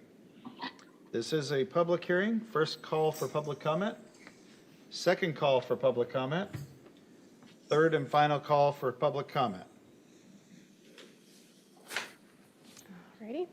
So this particular amendment relates to our strategic plan and our community quality of life focus area, specifically the principle that includes protecting our natural resources. And one initiative to protect our resources is to improve our tree conservation efforts. So in a nutshell, what these amendments propose to do is to require more replacement trees per acre of land disturbance while maintaining our 75% tree canopy coverage requirement. It would also require payment into the town's tree fund when there's not an ability to plant on site. And I'll explain this a little bit more. So currently, the requirement, as I said, is 75% tree canopy coverage. We're not proposing that change. The coverage can rely on existing trees that are proposed to be planted or some combination of thereof. Any required buffers, trees within those buffers can apply. We are recommending that for each acre that is disturbed, that an additional 15 trees would be required. They can be existing, they can be planted, but they cannot include trees that are within the required buffer. So that's the bit of a change there. If it's not possible to get all of those trees on site, and that's something that we would take a look at, whether if it's a topographical issue, infrastructure, something related to that. If it's not possible to get those trees planted, then the applicant could pay into the tree fund. Ideally, we're going to see more likely, we'll see more trees being planted to avoid having to make that payment. So the fee in lieu of portion of this would be based on for each tree caliper inch that cannot be planted, there would be a fee that would be assessed based on that. The fee would be based on the market rate, and we had suggested that the master fee schedule be updated with that market rate, but I may want to suggest an adjustment to that in just a moment. Any fees that are collected would be put into that fund, and the fund would be for any trees to be planted for town projects. So it would have to be publicly related. We do have the fee in lieu of program right now, but it's based on an adverse impact on the intended use. It's a little bit peculiar, so that would change, and the fee in lieu of as proposed would not require a town council vote. That would be at staff level. So the proposed amendments you see here relate to the tree conservation. Again, 15 trees per acre would have to be provided. There has to be 75% canopy coverage. 15 trees obviously probably will not get that.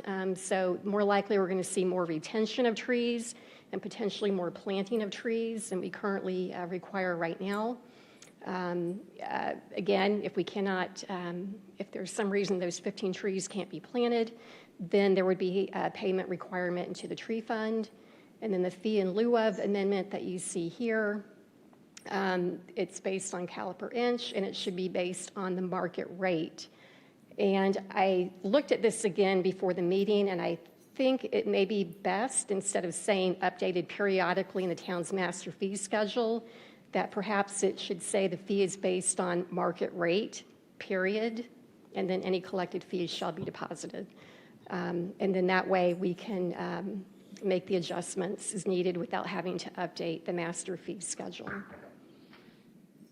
So applying the text amendment review criteria, again, there's application relating to best practices and preservation of our tree canopy.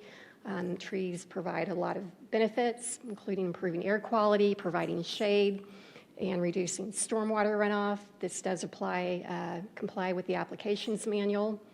And here's the actions that could be taken here. Approve the application with amendments, which could include my suggested change, or to deny it.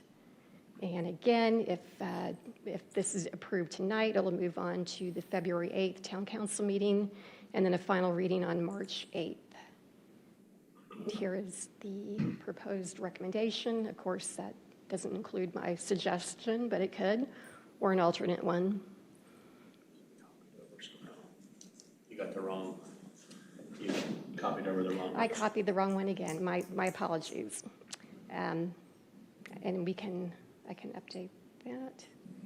Just go back to the main, I guess the main page. Yeah, or I can just bring it up and type it too.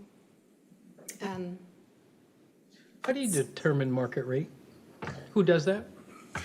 It can be provided by, a nursery could do that, that's providing the trees. They could provide the quote based on the trees, the amount that's needed to be planted, and for the maintenance as well, which is what the town of Hilton Head Island does.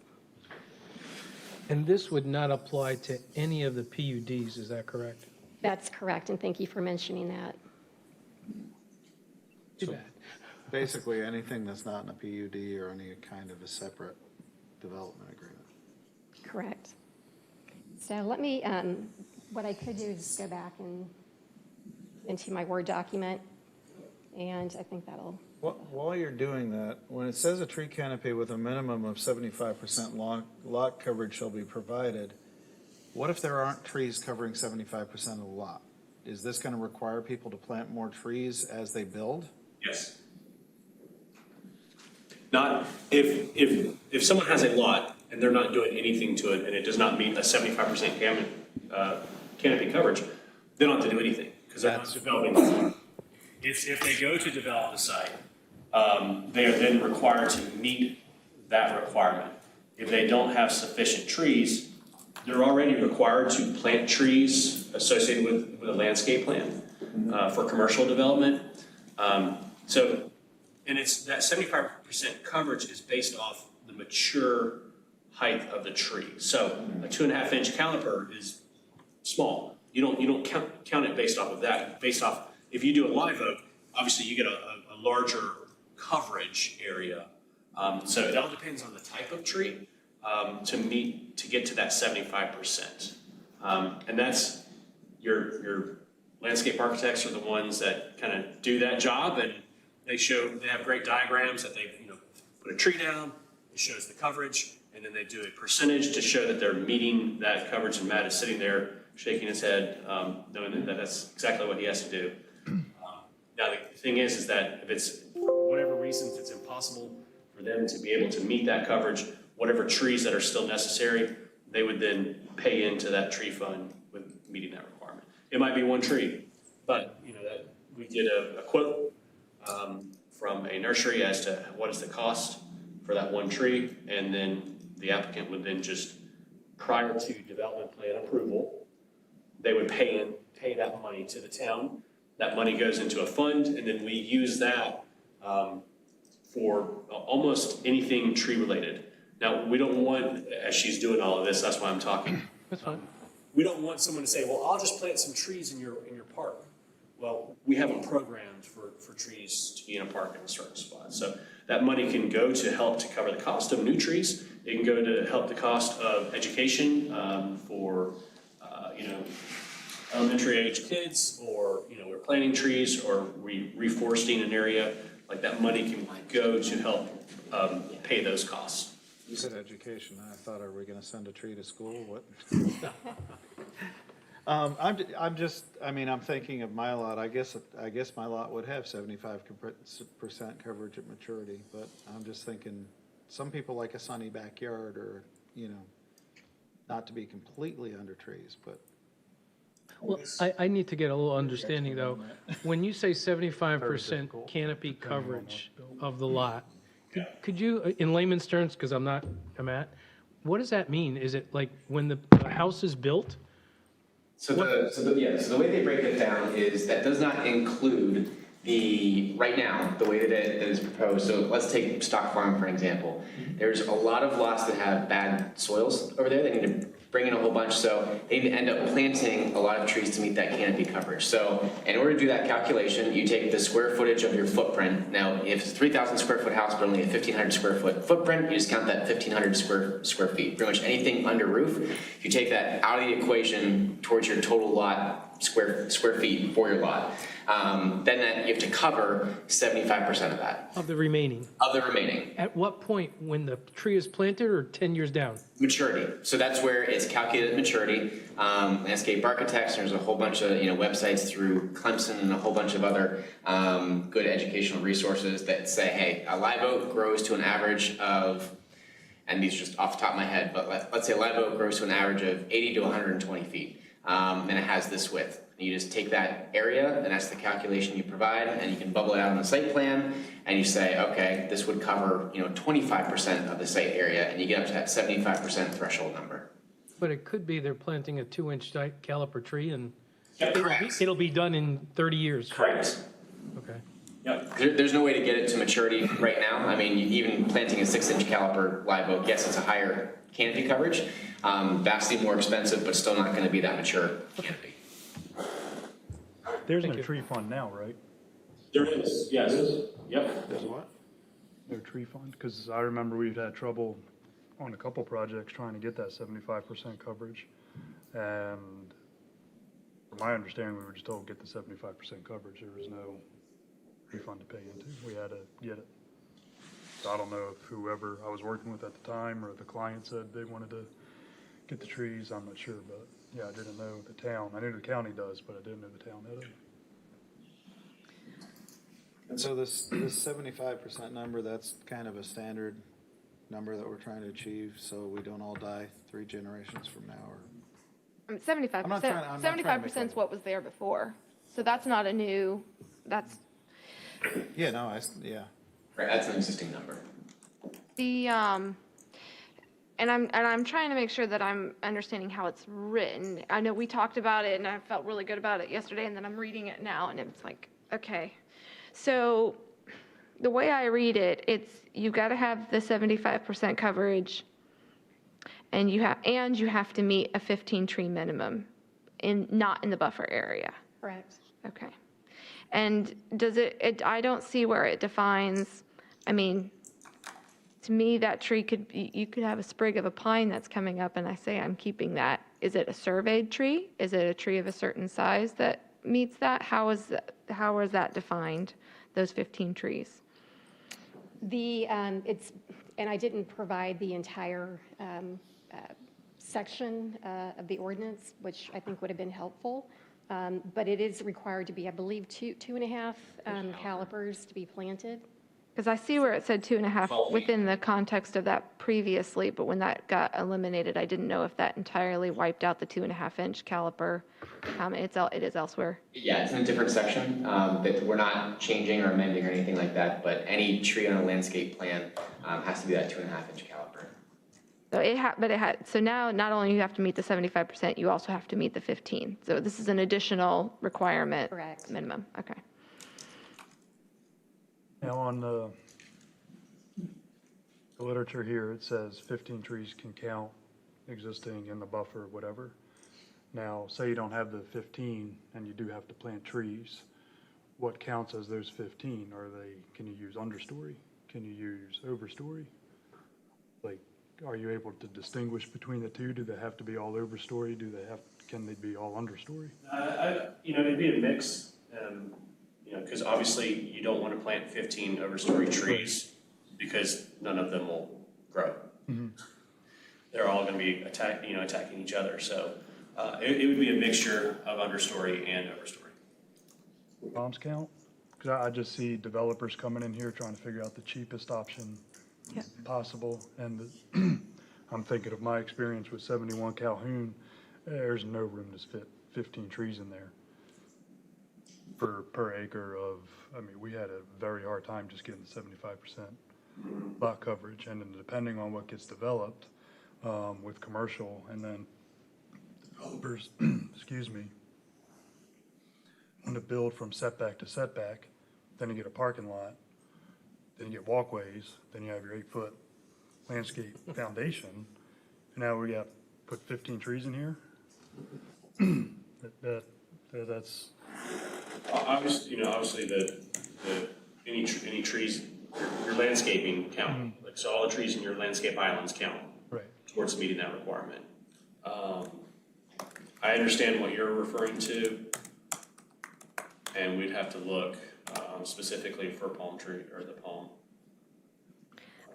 And I would make sure that it's classified as its own individual item, because those palms are not sold by caliper inch, but if you get a palm, especially if it's got boots, then you've got extra caliper inch that you're like, okay, so instead of now, you know, it was 4 2.5-inch calipers. If I get myself a 10-inch palm, then I'm done in one tree, and that's a much cheaper option. I think that was what you're alluding to.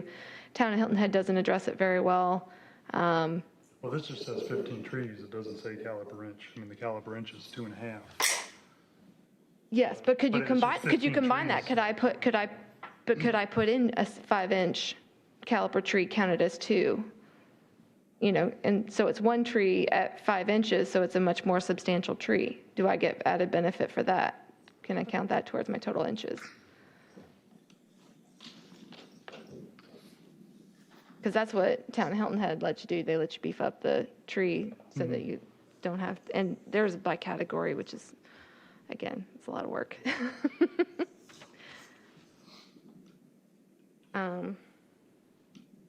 I appreciate the inclusion of that market value. I would also make sure that that market value is defined not just by the product itself, but also by the labor and installation. And I think you said maintenance as well. Because if it's just wholesale cost, then Yeah. pay the tree fund all day long. No one will be planting trees. Yeah. Any other comments, questions? Of course, Don't we have have any our two experts here, thank you. Yeah. I'm gonna let one of y'all please make the motion.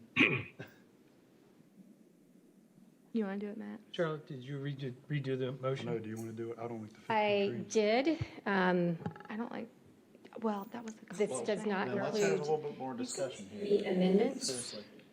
Because you're an expert, and I'd like to know the pros and cons, really, of why that's a challenge, or why it may not, and how can we change it, or do we Well, change it? in the projects I've worked on and are working on now, in my experience, I don't see this extra 15 tree. It's going to become a hindrance. I don't see people wanting to plant. I see just people planting the tree fund, which might be fine. My question was, this I mean, is, some developments and some people who would like to build a smaller house and have more trees, yeah, I think it'll work. But so far in my luck, it's people who come in, they want to build on the whole entire lot, and you have no room for trees. yeah. And we have a very hard time just getting the 75% coverage, let alone adding extra trees to it. So, the thing we just approved that said, for example, I think it was estate-sized lots could cover up to 50% of the lot. And you combine it with this requirement that 75% has to be covered by trees, but it can't include the house. What does that look like? Are we saying the house has to be covered by trees? No, so that's just in determining that calculation on how much canopy coverage you're required to have. So a little bit apples to oranges. So the 50% coverage, that's more of a pervious to impervious ratio on the lot. That residential general 50%, so that's over on this side. The 75% is, okay, in order to do that calculation of how much canopy coverage you have to do, you do not count anything that's under roof. So you just take that out of that equation. The numbers really have nothing to do with one another. That's just the way to do that calculation to get the true lot coverage of what you're doing that's not under roof. So it's 75% of what's not under the footprint Correct. of, okay, that's what I misunderstood. Correct. But that 75%, that does count over top of impervious surfaces. So like the driveway or, stuff like that. So that's where, yeah, they're both numbers, but totally different numbers and doing two different things. Back to that 15 trees per acre, that's also, it's a lot of that's dealing with for commercial development. So if you do have a buffer requirement, again, we're not saying that you can use those trees that are in the buffer, but typically if it's a vacant, already wooded lot, the trees that are in essence adjacent to the buffer the intent is you could then use those trees to meet your requirement. But it's not the buffer itself, and it helps to enhance the buffer, while still you then can pick up those trees. And yes, there's some flexibility to, you know, for that interpretation of what all the trees that we're referring to. Because we get it, there are times where you're like, well, this is a 4-inch caliper tree I've got like 5 of those that are, you know, planted adjacent to the buffer. Well, then you would be able to use those, the natural trees that are there.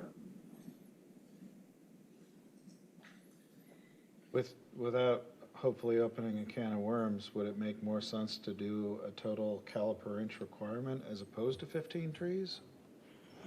No. That's why I thought, you know, again. That gets into the whole palm thing because caliper doesn't always equate to canopy coverage or quality of tree. So that's where you would definitely get 2 palms and people would call it a day. I like how the original code's written with the 75% tree coverage. I think that's very reasonable and great for our area. When you get into like what Kathleen was saying, the town of Hilton Head and what you have to do in the calculations and the caliper inches, that gets a little crazy.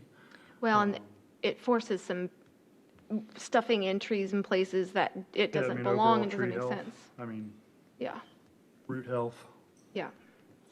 I just don't know if the 15 trees per acre disturbed area is the right number. And we talked about, again, this yesterday was, you know, say you've got a 1/4 acre lot, you put a 1,500 square foot home in there, you've excluded the buffer, and now you got to try to find room for whatever, 4 trees basically. 3 3/4, round up to 4. So now you got to get 4 trees on there. Well, I can tell you on a 1/4 acre lot, that's going to be, even if you're doing understory, that's going to be a challenge. So if this was only commercial, that would be one thing, but there's no definition of this is just for commercial, this doesn't include residential, it doesn't have a lot minimum size that it's looking at, or, you know, there's different percentages of coverage on different property development types, so, or building types, or lot types, excuse me, that's the word I'm looking for. And so it makes a big difference on how those trees would fit in there contextually. And you can't just go put in high-rise live oaks everywhere. And my understanding, they revert too anyway. So I've almost am of the opinion that this just maybe needs to be fleshed out, workshopped, potentially. I was just gonna say, maybe the best step at this point is we can table this. Can we recommend? Well, I would almost rather at this point, we can delay it, obviously, we're gonna continue on with the other UDO amendments. This one, we'll delay it, we can bring it back to you next month with kind of refining some of these items, you know, and we'll re-listen to everything and make sure we're capturing it all. And then maybe talking offline as well, to come back with you know, a plan that has some of those items in there, because obviously we want to bring forward something that you guys are very comfortable with and that town council will be comfortable with as well, so. So if I'm hearing you right, the best thing to do would be to have a motion to table for further fleshing out of the 15 trees versus caliper inches issue. Yeah. Correct. Do we have a motion? So moved. Second. Okay, any discussion? All in favor? Aye. Aye. Opposed? Motion passes. Okay, item 7, adoption of 2022 Planning Commission meeting dates.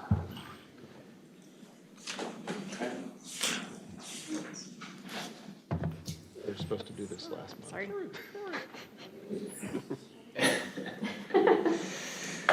All right.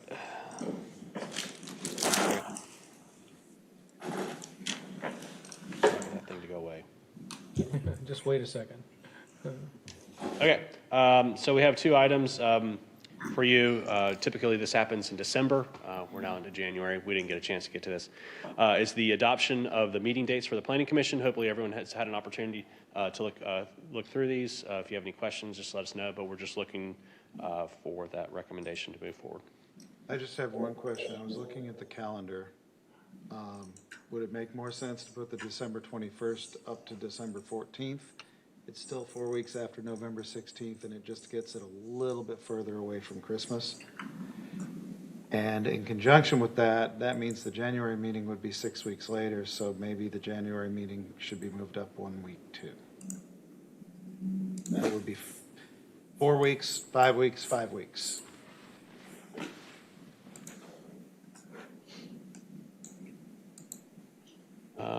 Okay, so the recommendation would be, you're saying December? Go to November for a second. Yep. So we had to move November to the 16th because of Thanksgiving. Correct. So 4 weeks later on the 14th. Okay. And then 5 weeks later on the 18th. And then it would go back into its regular cycle.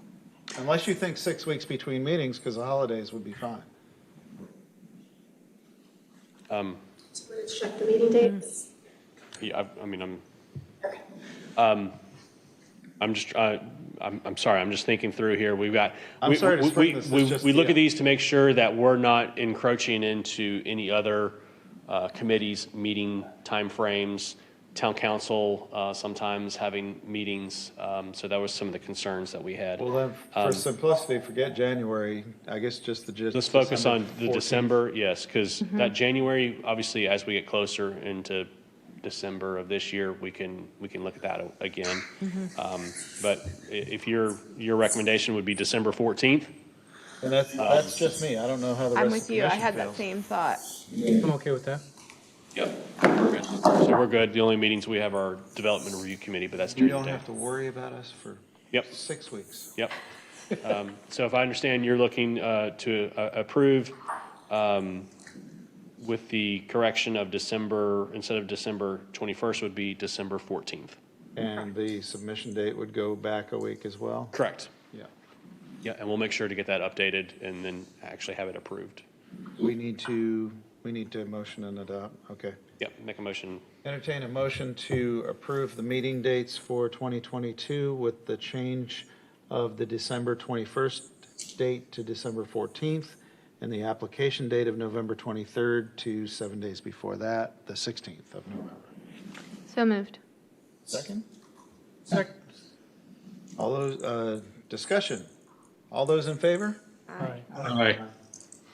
And Motion then, passes? and then we also have for the Development Review Committee, this happens weekly as items do come up. So if there are any holidays, typically there's really no holidays that we see that are happening on Wednesdays. However, if there is a holiday, we would just move it accordingly. So we just ask that you just continue to have the DRC meetings held on every Wednesday as needed, starting at 1 o'clock. Entertain a motion to hold the DRC meetings during 22 every Wednesday, starting at 1 PM Eastern Time. Yes. So moved. Second. Discussion. The only item that I have is I believe that this is Mr. Yost. Wait. Oh, what? All those in favor? Aye. Aye. Okay. Mr. Yost, last meeting, I believe you've taken a position in Orlando, is that correct? So we're excited to hear that for you, and congratulations. No, we're not. Yes, we are. Okay. Congratulations. You said for us. How's that? Yes, That's good.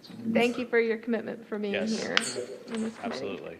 absolutely. And your commitment to Bluffton for all these many years. You did good work. Hopefully I can still work here. No. Yes. Any other items for discussion? Jason, thank you for attending from Yes. afar. From on high. And do I have a motion to adjourn? Motion to adjourn. Do I have a second? Second. Second. All those in favor? Aye. Aye. Meeting is adjourned. Great, thank you so much. Thanks.